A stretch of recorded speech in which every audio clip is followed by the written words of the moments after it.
Bueno, queridos estudiantes, este es el segundo segmento en relación con las facultades de los sujetos procesales dentro del sistema penal acusatorio.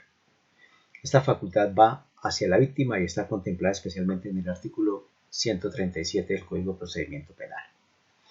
Recordemos que cuando una persona, bien sea natural, bien sea jurídica, una persona individual, plural, de cualquier naturaleza de esas eventualidades, cuando se formula una denuncia, lo básico y lo fundamental que busca son tres eventos fundamentales: verdad, justicia y reparación. Y hoy en día, con relación al actuar de los grupos delincuenciales, se habla de no reparación, que es un nuevo eslogan que se le incluyó ahí dentro de esa situación. Entonces, señores, cuando se formula la denuncia, a quien le corresponde asumirla, obviamente, por ley, es a la Fiscalía General de la Nación, y por consiguiente, el principal aliado para el esclarecimiento de los hechos, establecer verdaderas circunstancias de modo, tiempo, lugar, identificar e individualizar el presunto responsable, pues el principal aliado es la víctima de cualquier naturaleza que sea. Entonces, dentro de esa facultad dice que la víctima puede intervenir en toda la actuación. Sí, claro. A partir del momento en que formule la denuncia, pues la víctima es el principal aliado de la Fiscalía para el esclarecimiento de esos hechos. Entonces puede intervenir en toda la actuación, puede suministrarle cuanta información tenga a su mano al fiscal precisamente para el esclarecimiento de esos hechos. Dice que también a la fiscalía le puede solicitar medida de protección, no solo para él, sino también para su familia. No me voy a detener acá, porque esto lo hemos dicho, pero cantidad de veces.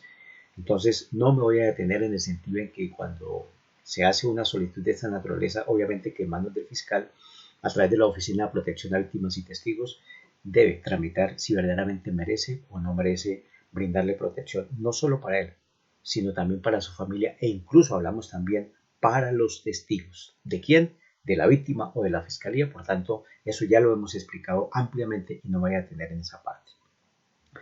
También dice que a esta víctima se le debe entrevistar con respecto a su dignidad, respecto a su situación personal y en cuanto a sus derechos. Cuando hablamos que se le debe entrevistar con respecto a su dignidad, debemos tener cálculo, en el sentido en que quien entrevista a las víctimas es policía judicial, no es la fiscalía la que lo entrevista, o no es el fiscal, perdónenme, es policía judicial.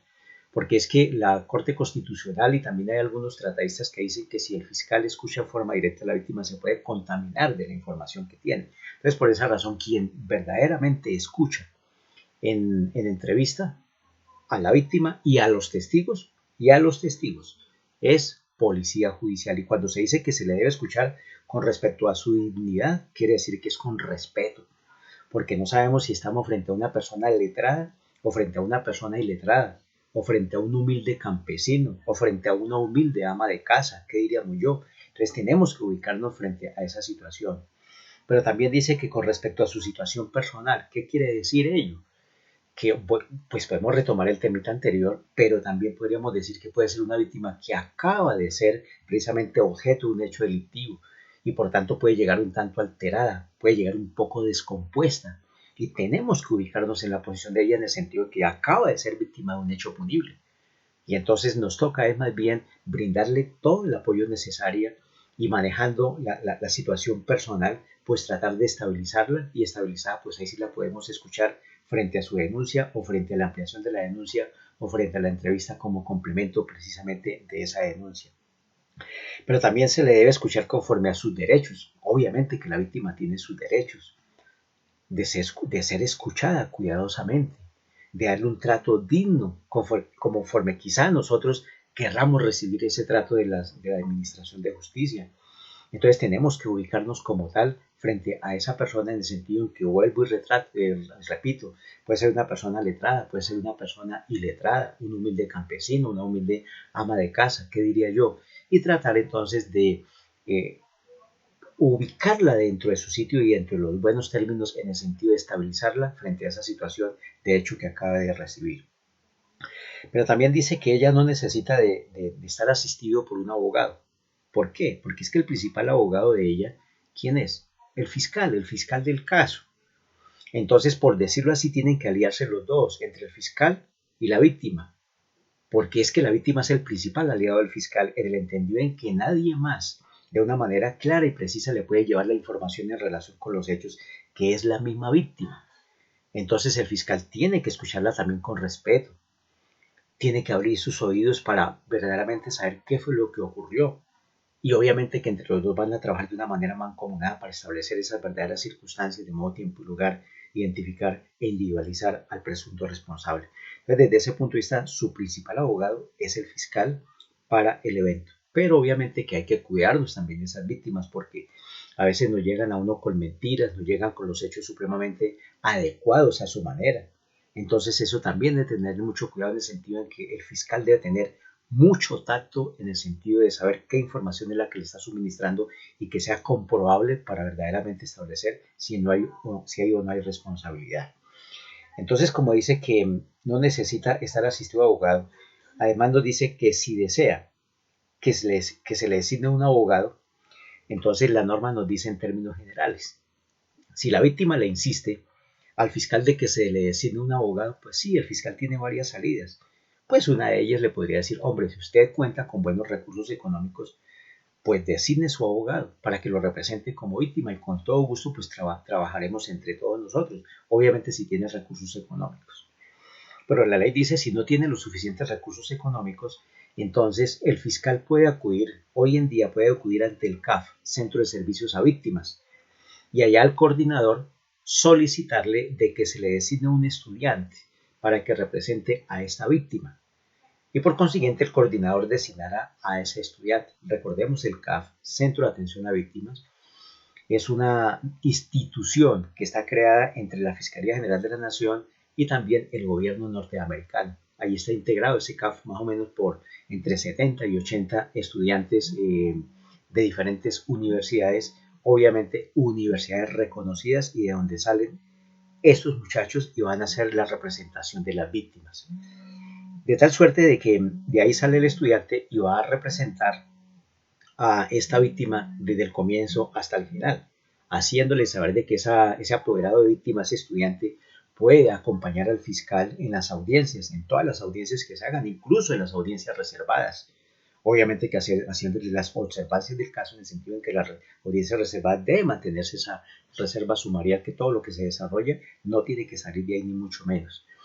Pero también es importante hacerle saber de que si la sentencia es condenatoria, entonces ese estudiante, ese apoderado, tiene que llevar el incidente de reparación integral.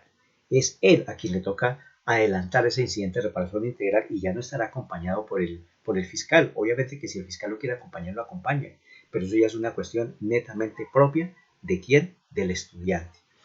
Entonces, desde ese punto de vista, puede salir del CAF ese estudiante que acompañe a la víctima si insiste mucho en que tenga su representación.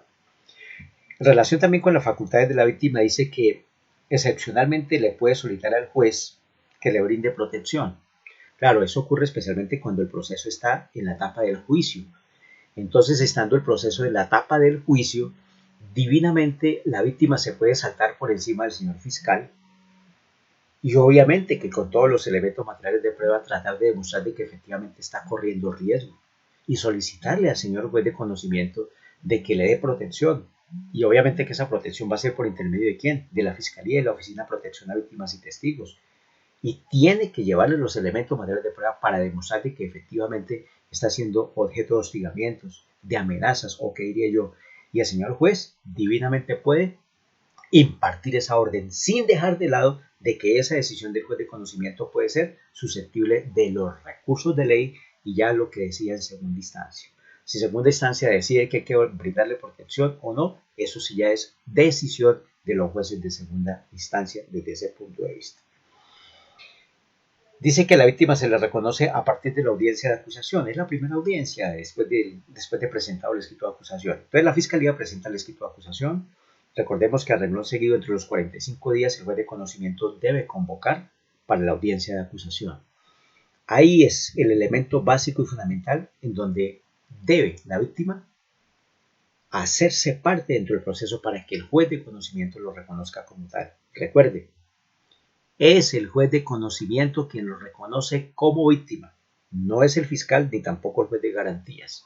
Es el juez de conocimiento el que lo reconoce. Pero también es importante hacerle saber lo siguiente, que si la víctima no se hace parte dentro de la audiencia de acusación para que sea reconocida como víctima, pues también lo puede hacer en la preparatoria. Claro, también lo puede hacer al inicio de la audiencia de juicio. Y aún más, si el juicio termina con sentencia condenatoria, recordemos que a partir de ese momento la víctima cuenta con un término de 30 días para hacerse parte como tal o para iniciar el incidente de reparación integral, recordándoles de que si al cabo de los 30 días no inicia el incidente de reparación integral, entonces aquí en esto ya caduca la acción, ya no hay nada que hacer. Entonces, si no se aprovechan esos 30 días, ya no puede hacer absolutamente nada la víctima. Por tanto, en resumen, en esa parte podríamos decir de que la víctima puede ser reconocida en la audiencia de acusación, no importa en la que sea la preparatoria, no importa que sea el inicio del juicio oral o después de la sentencia condenatoria, porque si es absolutoria, que le van a reconocer? Condenatoria, entonces tiene los 30 días para que entonces se haga parte como tal. Dice también de que su intervención puede ser a puerta cerrada. Sí, la ley permite de que la víctima puede intervenir dentro de las audiencias a puerta cerrada, especialmente en las audiencias de juicio oral. Verbigracia un delito por un vejamen sexual, pues la víctima tiene que comentarle todo al señor juez, a la audiencia, tiene que comentarle todo lo que le hicieron, todo lo que ocurrió. Y entonces, para no volverla a revictimizar, entonces puede hacerse a puerta cerrada, en el sentido en que todo mundo no se vaya a enterar verdaderamente lo que le hicieron a través de ese vejamen sexual. Por tanto, puede ser la iniciativa de la víctima, puede ser la iniciativa del Ministerio Público, es decir, de cualquier incluso iniciativa propia del señor juez de conocimiento. Esta diligencia puede llevarse a cabo a puerta cerrada, en recinto cerrado, precisamente para evitar de que todo el mundo no se entere de lo que verdaderamente ocurrió. Pero también es importante hacerles saber a sus señores, que en relación con la víctima, un niño, una niña, un adolescente también puede ser escuchado a puerta cerrada, en el entendido en que ellos, pues digamos, al ver el público, de pronto no dan la suficiente confianza para ser escuchados a través de ese testimonio. Entonces también a iniciativa de cualquier sujeto procesal se puede realizar esa audiencia a puerta cerrada. Pero eso es lo básico y lo fundamental en relación con las audiencias cuando son escuchadas las víctimas a puerta cerrada, especialmente para evitar la doble o la revictimización y también cuando van a intervenir menores en el sentido en que sean escuchados a puerta cerrada. Y por último, entonces, digamos, dentro de esos elementos fundamentales dice que establecida la responsabilidad penal puede solicitar ante el juez de conocimiento la iniciación del incidente de reparación integral. Entonces volvemos a retomar esa misma situación. ¿En qué sentido? En el sentido en que si la sentencia es condenatoria, recalcamos que si la sentencia es condenatoria, entonces la víctima cuenta con un término de 30 días para que inicie el incidente de reparación integral. Si no inicia ese incidente de reparación integral dentro de los 30 días, qué pena, pero ahí sí ya quedó por fuera en relación con el proceso penal, donde ya no lo puede iniciar, y ello es en búsqueda del resarcimiento del daño causado, de los daños, de los perjuicios que se le hayan causado, y en donde tiene que demostrar ello precisamente desde el punto de vista monetario, porque en cuanto a la responsabilidad penal ya se establece con la sentencia condenatoria. Compañeros, eso es en resumen, en términos generales, en relación con lo de la situación de la víctima. Y como yo les he dicho de que eso está en el Código de Procedimiento Penal y aún más en esos artículos que le he mencionado, entonces allí tenemos comentarios jurisprudenciales como también de doctrina en relación con la víctima. Señores, entonces desde ese punto de vista damos por terminado cuáles son las principales facultades que tiene los intervinientes dentro del sistema penal acusatorio. Ya hablamos de un juez de conocimiento, juez de garantía, de una fiscalía, ministerio público, indiciado, imputado, acusado, en fin. Entonces ahí culmina esa situación y entonces a renglón seguido vamos a iniciar otro tema que es supremamente delicado, supremamente álgido y es de mucho cuidado, como es precisamente la estructura penal no solo de la Fiscalía General de la Nación, sino también de los jueces de conocimiento y de los jueces de garantías, y allí nos vamos a dar cuenta cómo es que cada uno de ellos trabaja de una manera mancomunada. El uno no puede trabajar sin el otro no puede trabajar sin el uno para poder adelantar la investigación.